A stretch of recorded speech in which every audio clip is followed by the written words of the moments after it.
మా మూడు పార్టీలో ఒకరు ఎక్కువ ఒకరు తక్కువ కాదు.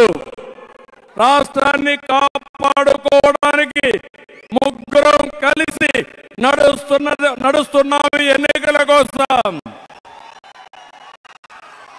కేంద్రంలో బీజేపీ ఉంది అధికారంలో, మళ్ళీ అధికారంలోకి వస్తుంది. పవన్ కళ్యాణ్ గారు మొదటి నుంచి చెప్తున్నారు,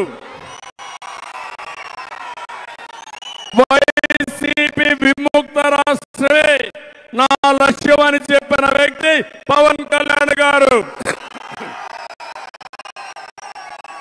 అందుకే నాకు అనుభవం ఉన్నాం, ముగ్గురం కలిసి పోరాడుతున్నాం.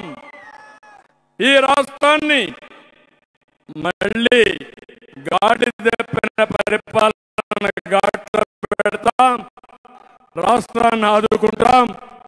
మనలో తెలివితేటలు తక్కువ లేవు, కానీ అప్పుడప్పుడు మోసానికి మోసపోతా ఉంటాం. అదే 2014లో జరిగింది.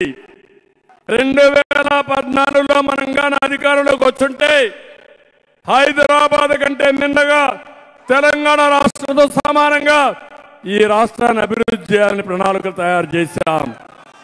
ఇప్పుడు కోరుతున్నాం మిమ్మల్ని అందరినీ, ఈ మూడు పార్టీల్ని మనస్ఫూర్తిగా దీవిస్తామని, అండగా ఉంటామని గట్టిగా చప్పట్లు కూడా చెప్పండి.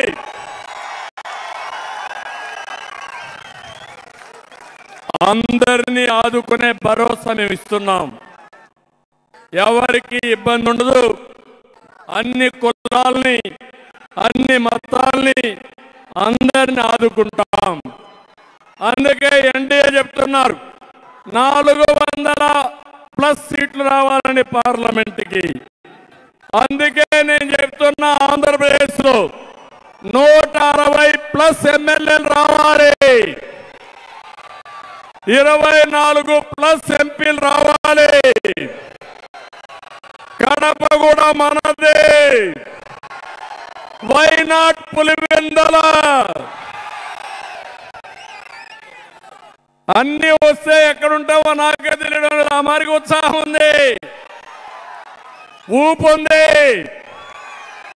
మీలో ఎక్కడ చూసినా ఆవేదన ఉంది. మీ ఆవేదన రేపు రాబోయే ఎన్నికల్లో ఒక అగ్నిగా మారి వైసీపీ వైఎస్ఆర్ కాంగ్రెస్ పార్టీ భస్మం అయిపోతుంది. అయిపోవాలి. అదే ఈ రోజు మిమ్మల్ని చూస్తున్నా. ఈ రోజు అతను మేము సిద్ధం అన్నాడు, నేను ప్రజాగళం అన్నా.